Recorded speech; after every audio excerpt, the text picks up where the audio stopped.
Hello people, I'm back and today I'm going to be reviewing The Mandalorian Season 2. Sadly, it has come to an end and I actually didn't watch the episode.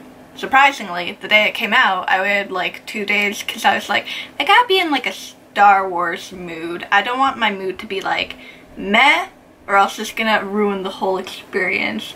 Hopefully other Star Wars fans will get that. If not, I'm just being weird. But before we get into this review, I just want to quickly say that the makeup I have is literally with this Baby Yoda palette. Like, are you kidding me? I mean, granted, I have thought that they kind of made a lot of too much, like, merchandise on the child, but then again, I'm like, it's Star Wars. I knew I had to buy it because it's a fucking Baby Yoda Star Wars palette.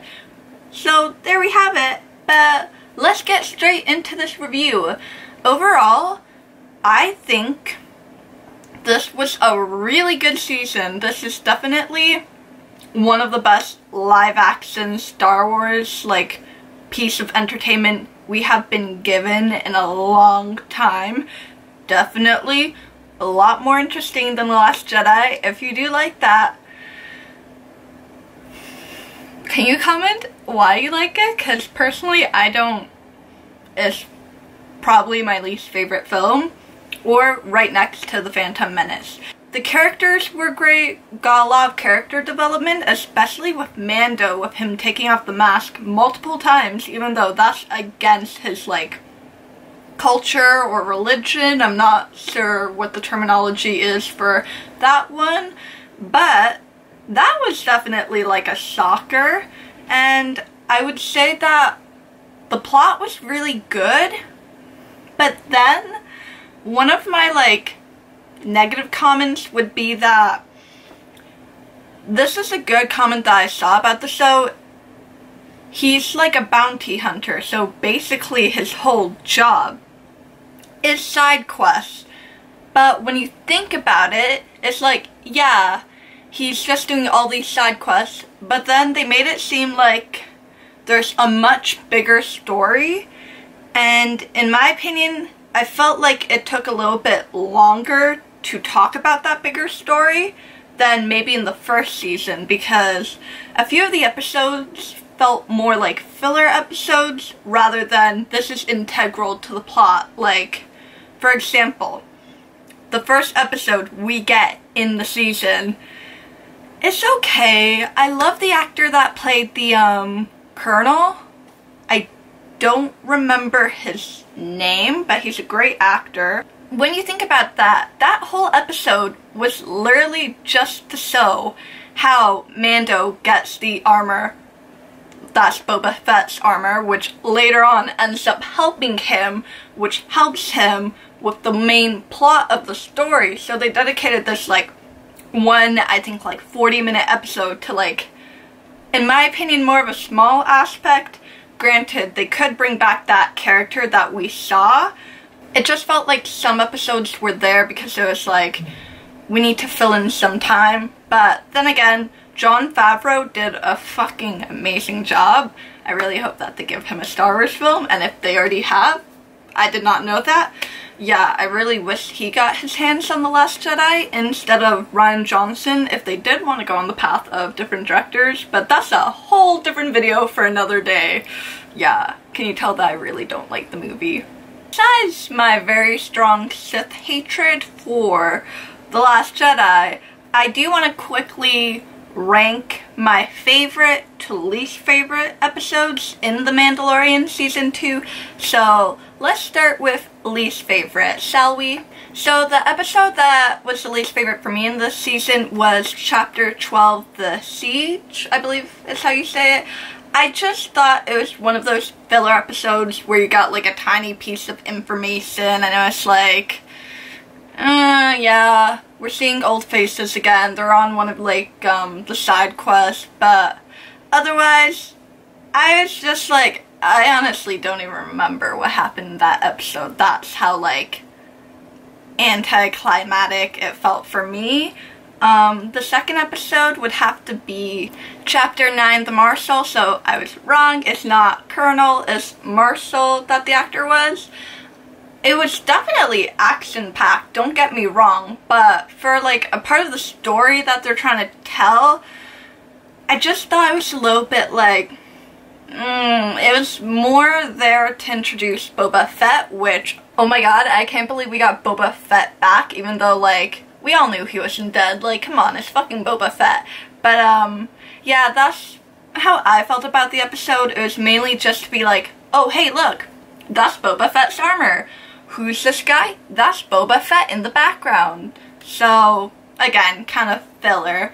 The third episode would have to be Chapter 10, The Passenger. Now, this is when it starts getting a little bit harder on the list because there were mainly like just 2 or 3 episodes that I kind of had issues with, and the rest of it I was like, oh my god, this is amazing.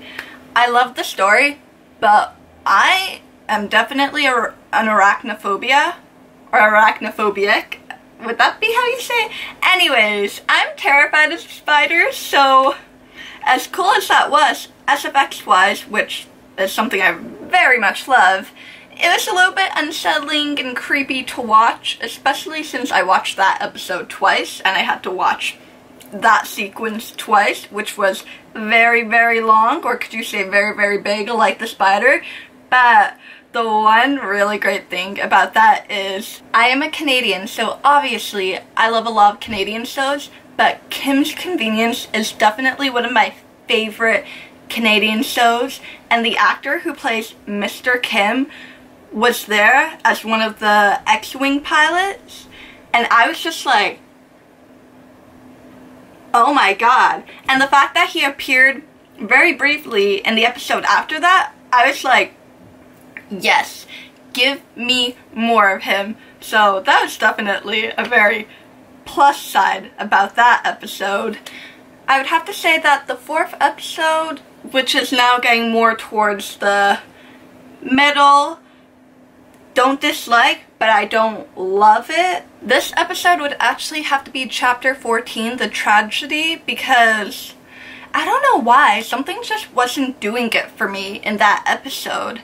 Like, the accent, don't get me wrong, was amazing, but I don't think I was as interested in the episode as I thought. Like, honestly, I might have been like, literally, one of you guys should just watch Baby Yoda. I know people are attacking you, but like, obviously you guys managed to handle it. But then when that happened and like Baby Yoda was taken, or Grogu, I'm still used to saying it like that, I was just kind of like, I mean, yeah, that had to happen for the story, but I feel like it could have been very easily avoided. But again, this is just me nitpicking. Now, the next episode that I'm starting now to like really like would have to be Chapter 15, The Believer. Now, I like the whole like the gang's back together, and you got like Boba Fett and his I know the actress's name, Ming-Na Wen, but I don't know her character's name, but like his like side buddy, I don't know what you would call that, right-hand man. Like, I liked how all those people were there, but I don't think I was really that interested in it until they started like having those scenes with the troopers inside. The whole brown eyes thing, that was great. Again, that was definitely great character development, because Mando ended up taking off his mask because like he realized there's something bigger than like, oh, I can never show my face. Like, he's doing this because he loves the child. He loves like Grogu. He's like his own son. So I liked that. I liked how the whole like kind of redemption arc for the guy they brought in who used to be a stormtrooper, and then he ended up blowing up that whole like base. That was great, but otherwise the other scenes I wasn't as like interested, to be completely honest. Now, the next episode, which I really love, Chapter 11, The Heiress, was such a great episode. Even though it was 30 minutes long, I was just like, definitely people that are fans of the Clone Wars were just in their seats like, oh my god, because the action was great. It was cool to see like other Mandalorian, and it's like Mando, we don't actually like keep our mask on. You're a part of like, I don't know if they called it a cult or not, but that whole thing. So great storyline, great action. We're getting down to the final 2, and obviously my next episode is gonna have to be chapter 13, The Jedi, because fans have wanted this for so fucking long, and I was surprised who they casted, because there are rumors, but I didn't actually think that was gonna happen. Rosario Dawson as Ahsoka, that was fucking amazing. Like, that action was great. The reason why this isn't my #1 episode, besides the fact that there's a cameo in the next episode I'm gonna mention, is there were some like scenes when they were doing like the talking scenes where I was kind of like bored. Yes, I'm nitpicking, but I was just like, I don't know, it didn't seem as interesting until they got to like the action-packed scenes, and I was like, oh my god, Ahsoka with her double sabers. And whenever there's like a lightsaber battle, I get so excited, especially since I've realized how crappy the lightsaber battles have been in the sequels. I didn't think they were as bad as I thought until someone pointed it out to me, and I'm like, Obi-Wan or Kenobi TV show, please have good saber battles, because wow. Mostly just defending and like swinging however the fuck they want. For the final episode, that was my favorite episode. Obviously, it has to be Chapter 16, The Rescue. Besides the plot, the Dark Troopers, the music, the action, like, the acting, fucking Mark Hamill. They brought Mark Hamill back for Luke Skywalker, and oh my god, I cannot believe they did that. I literally cried at the end, because my like Star Wars heart just got so happy, and I was like, oh my god, it's not the crappy Last Jedi Luke. It's like actually action-packed Luke. And like Mark Hamill was, like when they had his name at the end of the credits, I just like, whoo. So I think it's pretty self-explanatory why that has to be the #1 episode, but I am very happy about it. I'm sad that the child had to go. Hopefully they bring him back, especially with the fact that The Mandalorian Season 3 is not going to come out in 2021. I believe they said that it's going to come out after the Book of Boba Fett, or the Book of Fett, which is coming out in late 2021. So we're going to have to wait definitely more than a year, at least a year and a half, which I'm not excited for. But the one comment I will have in this video, which I'm pretty sure is already pretty long for a review, I honestly don't think they need to bring back Luke Skywalker. I'd love it if they just kept doing those like small cameo appearances with Mark Hamill, because I know so many people want Sebastian Stan to be casted as like the younger Luke, but for some reason I can't see it. And obviously I'm not going to be like, I'm a Star Wars fan, so obviously they can't do it. If they end up doing that, that's great, but like, just for me, I don't know, I feel like the voices would be different. I don't really see like the similar characteristics, like it's not too much there in my opinion, but he's a very talented actor. If they end up going that route, I'm still gonna support it, because like, have you seen him as the Winter Soldier or in any of his other non-Marvel work? He's amazing. So we will see what they do. Granted, they did say that they wanted to end the Skywalker saga, so I feel like it would be better to like steer away from that then and do like what they're doing with having the Ahsoka show, having the Boba Fett show. They're focusing on other stories that are still important. But one more jab at The Last Jedi, they're not gonna do a whole fucking broom boy thing. Yeah, and with that, I'm gonna end this review. Thank you so much for watching. If you liked it, give a huge thumbs up, subscribe to the button below, comment down what your most favorite episode was. Before I go, I will just point out my very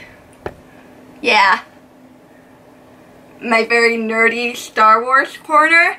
And with that, I'll see you later.